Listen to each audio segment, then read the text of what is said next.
хөдөлмөрт. Эрхэм үзэгчдэнд энэ өдрийн мэндийг хүргэе. Халамжаас хөдөлмөрт нэвтрүүлгийн нэгэн шин дугаар эхлэхэд бэлэн боллоо. Бид Говьсүмбэр аймагт хүрэлцэн ирээд байна. Говьсүмбэр аймаг бол та бүгдийн сайн мэдчихчлэн хөгжлийн хувьд хамгийн залуу аймаг. Хүн амын насны бүтцийн хувьд ч хамгийн залуу аймаг үлээ. Үүнийгээ дагаад хөдөлмөр халамжийн үйлчилгээг иргэдэд хүргэж байгаа. Хөдөлмөр халамж үйлчилгээний газрын хамт олон ч гэсэн насны бүтцийн хувьд хамгийн залуу гэдгээрээ онцлогтой юм а. Ингээд Говьсүмбэр аймгийн хөдөлмөр халамжийн үйлчилгээний газрын үйл ажиллагаатай одоо танилцъя. Хөдөлмөр халамжийн үйлчилгээний ерөнхий газартай хамтран зохион байгуулж буй бидний төсөл нэг талаасаа төрийн хөдөлмөр халамжийн бодлого үйл ажиллагааг сурвалжилж байгаа боловч түүний цаана төрийн албан хаагчдын нүрэх хөдөлмөр, хичээл зүтгэл, зогсолтгүй үргэлжлэх ажил, хариуцлага, өргөсөн тангараг, үүрсэн ажилдаа чин сэтгэлээсээ хандаж буй хандлагыг сурвалжилж байгаа билээ. Ийхүү та бүхэнд хүн амын насны хувьд ч, хөгжил бүтээн байгуулалтын хувьд ч хамгийн залуу Говьсүмбэр аймагт зочилсон шин дугаараа үзүүлье.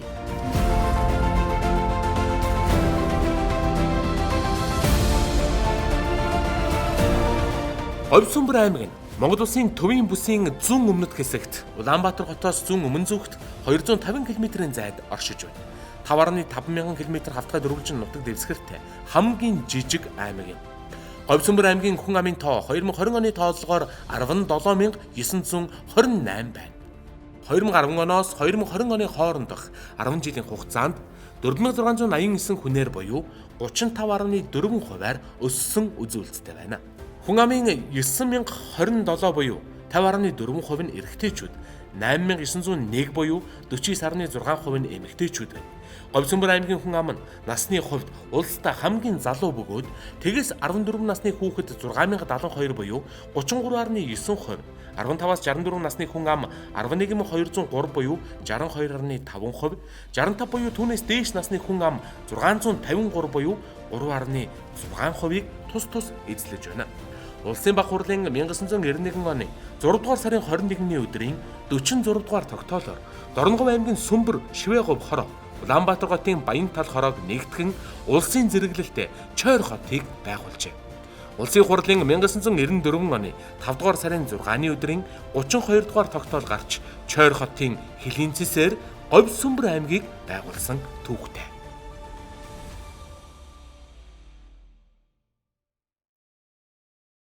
За хамтдаа үзэгч та бүхэнд баярлалаа. Бид Говьсүмбэр аймгийн хөдөлмөр халамжийн үйлчилгээний газрын дарга Буянбаяртай уулзахаар өрөөнд нэрлээ. За Буянбаяр даргын ажил өөдрөг сайхан байна уу? Сайхан байна. Сайхан намарч байна. Ажил төрөл өөдрөг байна. Та бүхэн минь ажил төрөл тавтай юу? Сайн байна. За сайн явж ирсгээс нөө. Сайн явж ирлээ. Улсын хөдөлмөр халамжийн үйлчилгээг үзүүлж буй төрийн албан хаагч гэдэг бол хуульд заагдсан халамж хүртэх зайлшгүй шаардлага бүхий тулгамдсан асуудалтай хэвийн аж төрөх боломжгүй иргэнд ажилгүй хөдөлмөр эрхлэх хүсэлтэй ажлын байр бий болгох зорилготой хэн бүхэнд хүрч үйлчлэх үүрэгтэй хүн хоорондын харилцааны өвөрмөц нөхцөл байдалтай тогтмол тулгарч хүнд хэцүү асуудал бүрийг сонсож ойлгож мэдэрч хийж бүтээх хүсэлтэй нэгнийг олж таньж дэмжиж зүгээ олоогүй залуусыг зөвшрүүлж итгэл алдсан нэгнийг сэтэлжүүлж зохицуулж ажиллаж байдаг хүнд албатай хүмүүс үлээ. Тиймээс ч бид тэдний хийж буй ажлын утга учир талаас нь үзэгч танд багч болов ойлгуулахыг эрмэлзэж байна. За хөдөлмөр халамж үйлчилгээний ерөнхий газартай хамтраад бид нар хөдөлмөр халамж үйлчилгээний газрууд болон хэлтсүүдийн үйл ажиллагаатай танилцаж сурвалжиж олон нийтэд мэдээлэл хүргэх зорилгоор явж байна. За Говьсүмбэр аймгийн тухайд бол онцлогтой 3 сумтай 18,000 хүн амтай харьцангуй бусад орон нутгийн аймагуудыг бодох юм бол цомхон зохион байгуулалттай. За тэгэхээр би танаас юу гэж асуух гээд байна гэхээр цөөн хүн амтай байх тусмаа халамжийн үйлчилгээг үзүүлэхэд хялбар байдаг юм уу? Энэ зохион байгуулалтанд юу юугаараа онцлогтой байдаг вэ? Иргэдэд бол халамжийн үйлчилгээг хүргэхэд бол бид нар адилхан л төрийн нэг л хуулийн хүрээнд төрийн үйлчилгээг иргэдэд хүргэж байгаа тийм. Яг манай аймгийн нэг онцлог бол мэдээж цөөн хүн амтай учраас иргэдтэй хүрэх үйлчилгээ маань бол илүү хүртээмжтэй байж байгаа. Яг тэгвэл бид нар төрийн бодлогыг хэрэгжүүлэхдээ бид нар хуулийн дагуу яг журмын дагуу хэрэгжүүлэх боломж нь илүү өсөв. Яг тэгвэл хүмүүсээ нэг үрчлэн танина. Хүмүүсийн аж амьдралыг, ахуй байдлыг тэр их хамаатан сад ингэж таних шүү дээ. Тийм болохоор биднэрт бол төрийн үйлчилгээг иргэдтэй хүрэхэд бол тухайн хүнийхээ яг аж амьдралтанд тохирсон тухайн хүндээ хэрэгцээтэй үйлчилгээг нь бол халамжийн үйлчилгээг нь хүргэж чаддаг л гэж боддог. Би яг нэг зүйл надад анзаарэгдээд байгаа нэг зүйл нь Говьсүмбэр аймгийн тухайд бол илүү шинэлэг байгаад байна л да. За одоо юу гэдгийг зохион байгуулалтын хувьд, байр савны хувьд гэдэг ч юм уу дотоод орчин нөхцөл хүмүүстэй ажиллах арга барилын хувьд ч гэсэн илүү шинэлэг мэдрэгдээд байна. Бүтцийн хувьд ч гэсэн харсан нас залуучуудтай баг одоо танаа баг бол үйл ажиллагаагаа явуулж штэ. Энэ шинэлэг гэдэг ухагт тухайны ард ямар одоо давуу тал нуугдаж байна? Манай байгууллагын хувьд бол нийтдээ бол 24 оронтой, батлагсан оронтой маань бол 24, тэгээд дөрвөн гэрээтэйгээ 28 үнэтэйгээр төр үйлчлэгээ иргэдэд төрөж байгаа. Байгууллагын манаачлалын ажилтнуудын манаачлалын хувьд бол ихэнх нь залуучууд. Тийм учраас бид нар бол ерөөсөө төрийн албанд төрийн албан хаагчтай хурдан түргэн чадварчуулах тэр талаасаа нөгөө иргэдэд үзүүлж байгаа үйлчлэгээ маань аль болох түргэн шуургааны тэл тод бид нар хүргэхийг зорж ажиллаж байгаа. За шинжлэх үйлчлэгээний тухайд бол бид нар бас аль болох цаг үетэйгээ зохицоод иргэдтэй өнөөдөр яг ямар үйлчлэгээнүүд нь хэрэгцээтэй вэ тэр талаас нь хүргэхийг харилцааны бас хувьд бол бид нар аль болохоор доголдол гаргахгүйгээр төрийн албан хаагчид маань хурдан чадварчиж харилцааны хувьд зөв төлөвшөж төрийн албан чадварлаг албан хаагчд болоход бол одоо түлхүү анхаарч өөрөөр хэлбэл албан хаагчд бол маш их сургалтанд хамруулж бэлтэж байна. Биднийг сурвалжлах хийх үеэр буюу 2021 оны 3 дугаар удирлын байдлаар Говьсөнбөр аймгийн хөдөлмөр халамжийн үйлчлэгээний газраар хөдөлмөрийн чиглэлээр буюу ажлын байранд зуучлуулах, ажлын байрны чиг баримжаа олгох зэрэг үйлчилгээнд 800 гаруй хөдөлмөрийн насны иргэн хамрагдсан бол халамжийн үйлчилгээнд нийт иргэдийн 30 гаруй хувь нь буюу 5800 гаруй хүн үйлчлүүлжээ. Хүмүүс ер нь ажил төрөлдөө хэрхэн хандж байна? Ажилд орох гэж байгаа, хайж байгаа, зуучлуулж байгаа хүмүүсийн сул тал нь юу вэ? За одоо яг миний анзаарч байгаагаар бол тийм ээ. Ер нь зөвхөн хөдөлмөр эрхэлж байгаа одоо хайж байгаа хүмүүс нь ерөөсө цалингал асуудаг болсон. Өөрийнхөө ур чадварыг гэж тийм. Өөрөө ямар ур чадвартай ямар ажлын байранд тохирч чадах уу гэдгээ өөрийгөө үнэлэхгүйгээр ерөөсөө цалин өндөр гэдэг нэг гол ганцхан шаардлага тавьсан. Ажил олгогч нар маань болохоор яаж ийм нөхөр бага цалингаар мэдээж өндөр бүтэмжтэй ажиллахыг зорж байгаа шүү дээ. Тэгэхэд тухайн ажлын байрныхын шаардлага хангахаас болоод бас ажилтан ажиллуулагч хоёрын хооронд бол нэг хоорондоо нэг тохирч ажиллах тийм нөгөө байнгын ажиллахын доктортой ажиллах байдал маань ерөөс хангахдаггүй. Дээрээс нэмээд одоо жишээлх юм бол манад нөгөө нийтийн хамарсан ажил үйлчлэгнүүд явдаг шүү дээ. Иргэдийг хамруулад тэнд нь хөдөлмөр эрхэлдэггүй хүмүүсийг тийм 10 хоног ажиллуулад өдөрт нэг 24500 төгрөгийн цалинжаагаар ажиллуулах юм нийтийн хамс одоо тогтчлт бүтээн байгуулалт тийм ногоон байгууламжийн услага арчилгаа ч гэдэг юм чиглэлээр ингээ хүмүүсийг ажиллуулдаг.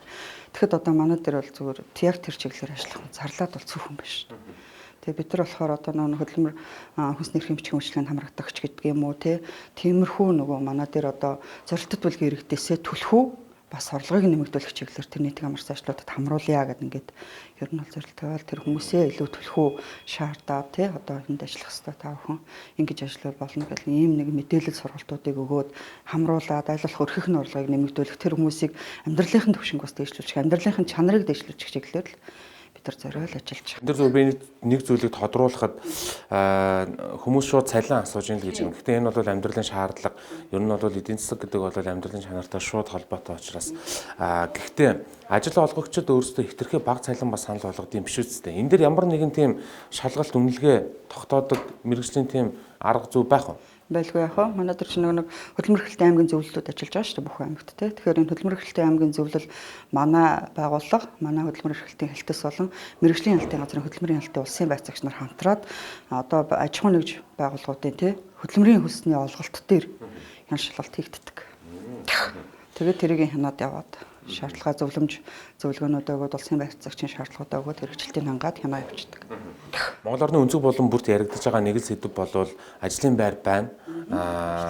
Тийм ажиллах хүн олдохгүй байна. Ажиллах хүн гэдэгт нь яг одоо чанарын шаардлага хангасан буюу өөрийгөө бодитоор үнэлсэн, ур чадвар нь өсөж дэвжсэн, хөгжсөн хүн ховор байна гэдэг тухай яригдаад байна шүү дээ. За тэгвэл хөдөлмөр нийгмийн хамгааллын яам, хөдөлмөр халамж үйлчилгээний ерөнхий газар, за аймаг орон нутгад хөдөлмөр халамжийн үйлчилгээний газрууд тухай нутаг бүр дээрээ ажлын байрны чиг баримжаа олгох, хөдөлмөрт хүмүүсийг сургах олон төрлийн төс төлбөрүүдийг хэрэгжүүлж байгаа. Хөдөлмөрт бэлтгэх хөтөлбөр. Ажил олоход хүндрэлтэй иргэн, ялангуяа нийгмийн халамжийн дэмжлэг тусалцаа зайлшгүй шаардлагатай өрхийн хөдөлмөрийн насны, хөдөлмөрийн чадвартай гишүүнийг хөдөлмөрт бэлтгэж ажлын байраар хангахад хөтөлбөрийн зорилго оршин. Хамар хүрээ. 1. Нийгмийн халамжийн дэмжлэг тусалцаа зайлшгүй шаардлагатай өрхийн хөдөлмөрийн насны, хөдөлмөрийн чадвартай гишүүн. 2. Сургууль завсардсан хөдөлмөрийн насанд хүрсэн хүүхэд. 3. Хорих ангиас суллагдсан иргэн. 4. Халамжийн газраас гарсан иргэн. 5. 6 сараас дээш хугацаагаар ажил олж чадаагүй иргэн. Хөтөлбөрийн хүрээнд дараах арга хэмжээг зохион байгуулна. 1. Хөдөлмөрт бэлтгэх. Ажил мэргэжлийн чиг баримжаа олгох зөвлөгөө өгөх. Ажлын байрны харилцаа, сэтгэл зүйн бэлтгэл олгох сургалт зохион байгуулах. Ажилд зуучлах уулзалтанд бэлтгэх. 2. Хөдөлмөр эрхлэлтийн сургалт зохион байгуулах. Хөдөлмөр эрхлэлтийн танхимын сургалт зохион байгуулах. Хөдөлмөр эрхлэлтийн үйлдвэрлэл дээрх сургалт зохион байгуулах. 3. Нийгмийн хариуцлагатай ажил олгогчийг шалгаруулах. Төрийн байгууллагуудын нийгмийн хариуцлагыг урамшуулах. Хувийн хэвшлийн нийгмийн хариуцлагыг урамшуулах. Нөхөрлөл хоршооны нийгмийн хариуцлагыг урамшуулах.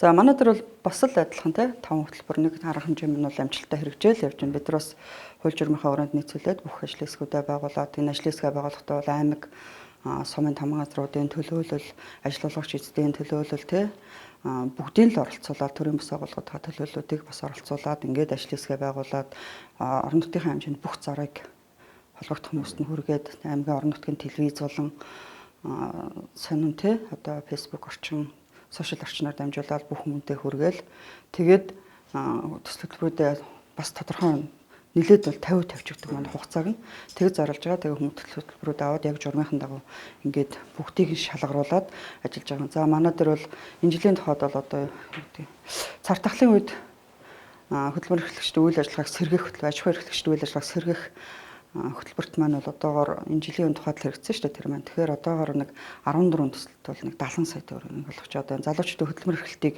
дэмжих тий гарааны бизнесийг дэмжихийн төсөлт бол 25 бүлгийн 50 залуучууд 250 сая төгрөгийн одоо төсөл өчиж ирүүлсэн. За эндээс нь бас ажил хэсэг маань ажиллаад тохирох одоо шалгуур журмуудыг хангуулад тэгээд нэг төсөл сүмбэр нэхий гэдэг төсөлт бид нар 10 сая төгрөгийг эргэн төлөх нөхцөлгүйгээр олгоод ажиллаж байна. Энэ маань бол ерөөсөө орон нутагт бол ерөөсөө байнгын нөгөө байдаг түүх эд шүү дээ. Нэхий бол одоо манай Монголд бол байнга тийм. Тэгэхээр энэ нэхийгээр боловсруулалтуудыг хийгээд эцсийн шатны бүтээгдэхүүн одоо машины бүрээс тийм суудлын бүрээсүүд хүүхдийн үлгий гэх бүтээгдэхүүн их ингээ ажиллаж байгаа хоёр залуу маань. За 2018 оноос хойш бол манайх одоо тийм нэгдэн залууч төлөмөр эрхлэлтийг дэмжих чиглэлээр бол 214 төсөлд 214.6 сая төгрөг болгосон байт.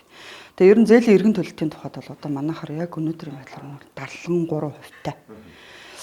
Тэгээд энэ маань бас нөлөөлсөн нэг юм байгаа да. Энэ цар тахлаас болоод бас нэлийн ажлууд бас саацсан. Яг гөр хил хаасантай холбоотой материал түүхийдэн хомсдол байна. Тэгээд нөгөө ажиллуулагч нар маань тий бас өөрсд ер нь бол бидний зорилго бол гарааны бизнес эрхлэх залуучуудад дэмжих, өөртөө болон бусдад ажлын байр бий болгож ажиллахад нь дэмжлэг үзүүлж байгаа шүү дээ төрийн зүгээс. Тэгэхээр энэ чиглэлээр бол одоо ажиллахад нь айгүй хүндрэлтэй байгаа. Тэгвэл манай залуучууд айгүй тийм одоо шинэлэг санал санаачлал их гаргадаг болж их дайчин болж өөрсдөө төлөө их явдаг болж ер нь бол айгүй тийм бүтээлч болж эхэлж байна. Одоо ингээ харахад бол орж ирж байгаа төслүүдээс харахад тий. Би бас төслийнх нь хуралд зүгээр нөлөөлөхгүй ч гэсэн зүгээр би сонсож үзсэн хэд хэдэн төслүүдийг ярьж байгаа нь бол айгүй тийм шин юмд бас айгүй хэрж шүү дээ. Тэгээд тэр олон дотроос бас 25 төслөөс шалгаруулна гэдэг чинь бас өөрөө бас манай орон нутгийн тухайд бас л өндөр шалгуур болчихж байгаа. Тэгэхээр ер нь бол залуучууд маань их хариуцлагатай болж байна. Их чадварлаг болж байна. Их шинийг санаачлалтай өөрсдөө төлөө болон бусдын төлөө сайн сайх нийгэмд бас сайн сайхныг дүргийн төлөө айгүй их сайн ажиллаж явдаг. Нийгмийн одоо уур амьсгал хандлага эерэг болж ирж байгаа бол маш их баяртай байна.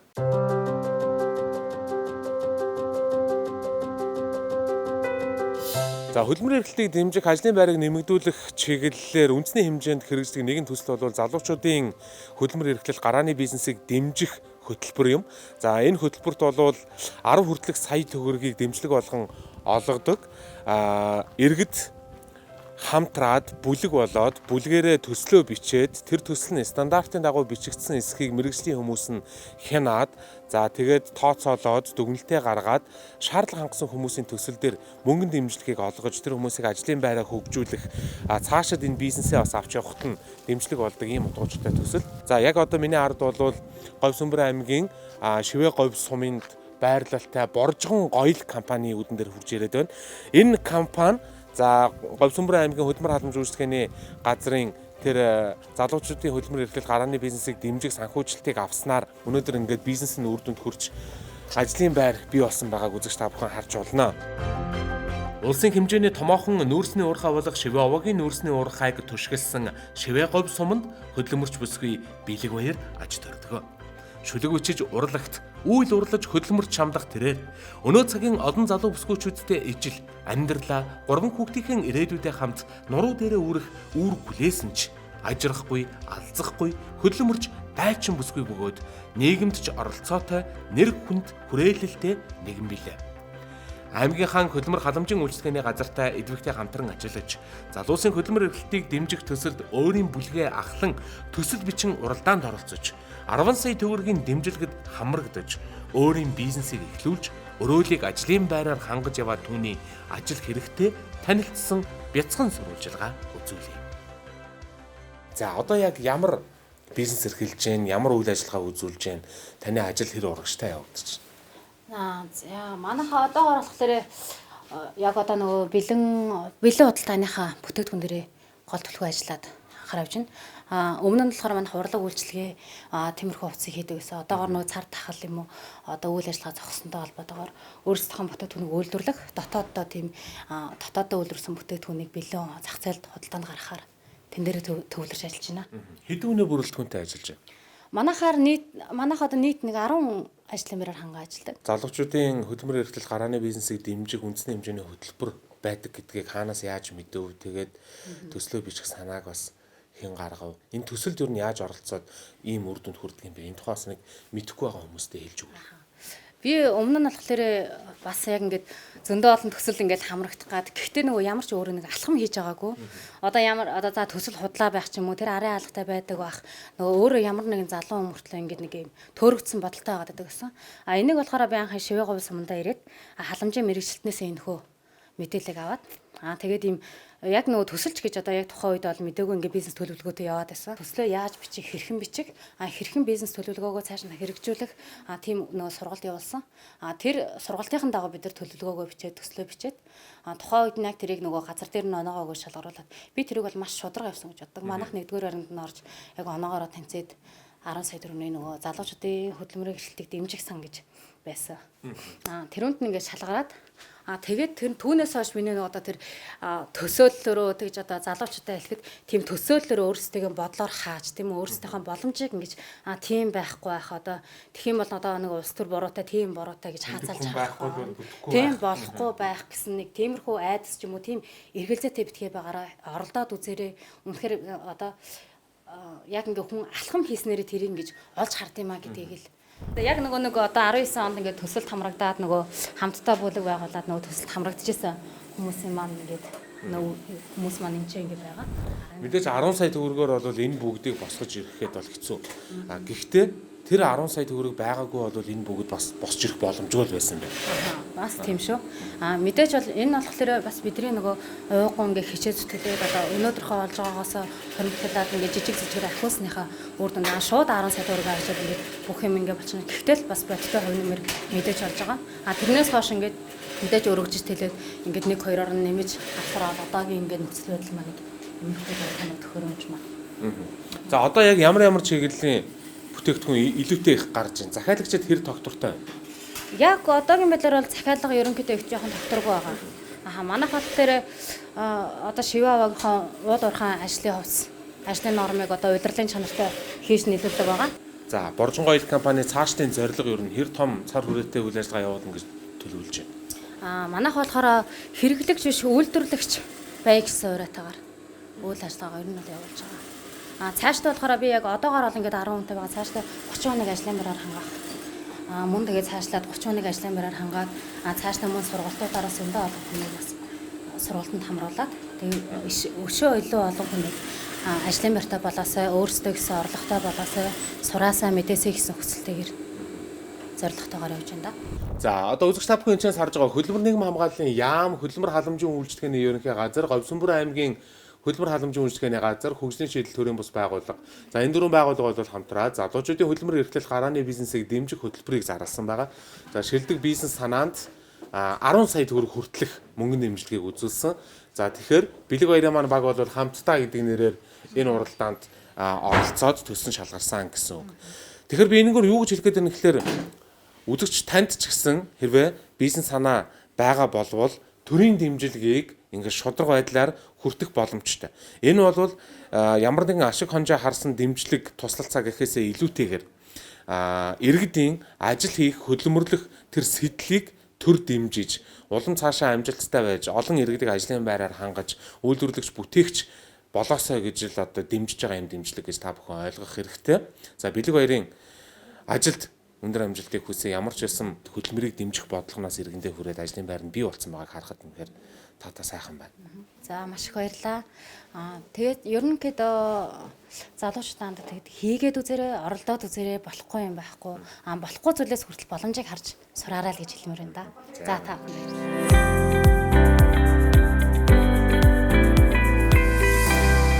Халамжаас хөдөлмөрт.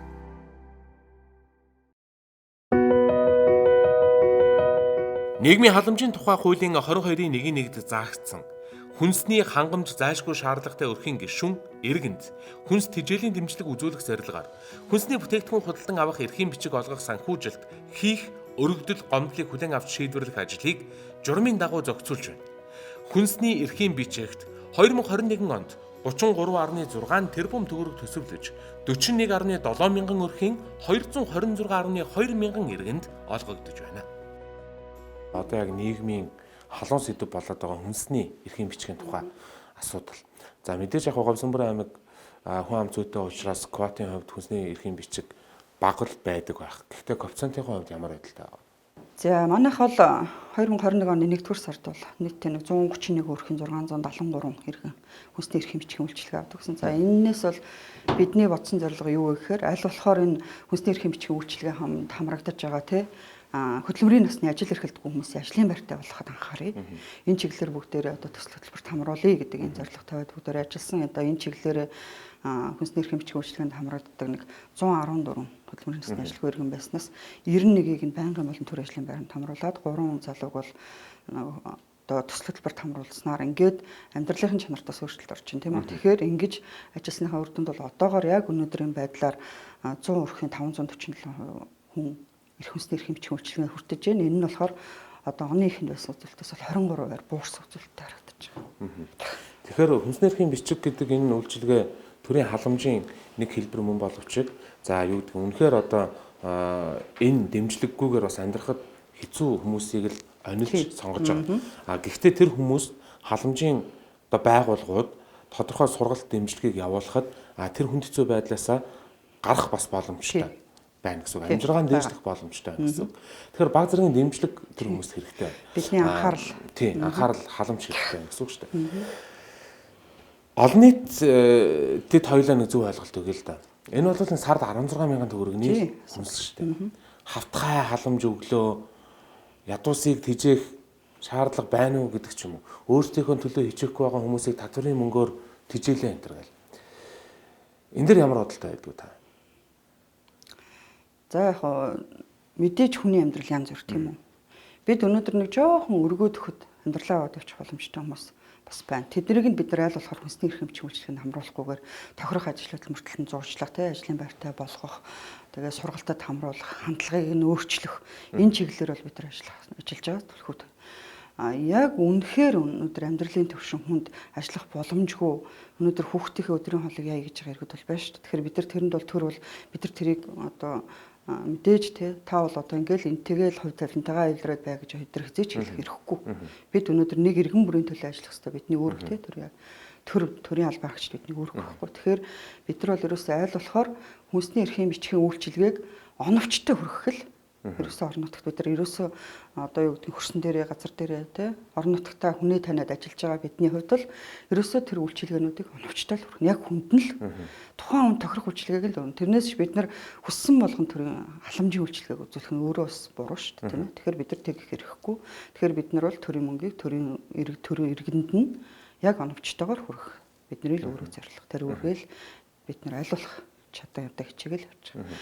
За бид 21 аймгийн хөдөлмөр халамж үйлчлэгээний газруудтай уулзаж ярилцаж яг нь халамж хөдөлмөрийн чиглэлд ажиллаж байгаа хүмүүсийн цолон жаргал болон тэдний ажлын үнцнийг сурвалжлахыг л зорж байгаа. Нийгэмд жаахан буруу тогтчихсон байгаа тэр нэг жижүүрийн шүүмжлэлтэй тэр нэг ойлголт үгнүүдийн цаана ямар их хичээл зүтгэл, ямар их чин сэтгэл, ямар их хууль дүрмээ ягшлал биелүүлэн ажиллахын төлөөх энэ сэтгэл ирмэлзэл байдгийн бэ гэдгийг л олон нийтэд харуулахыг хичээж байгаа. Танай хамт олон ч гэсэн яг энэ ирмэлзэлтэй байгаа нь бол тун их таалагдлаа. Тэгээ Буянбаяр дарга таны хувьд залуу хүн байна. Яг энэ халамж хэрэгтэй ажилгүйд л хөдөлмөрийн зах зээлд өөрсдийнхөө хөлийг олох ёстой энэ хүмүүсийн аж амьдралд нь дэм болж улам их амжилт гаргаж ажиллахыг та бүхнээсээ хүсье. Тэгээ бид заав гаргаж мэдээлэл өгсөнд тун их талархаж байна. За маш их баярлалаа. Та бүхний ажилд ч гэсэн амжилт хүсье. За.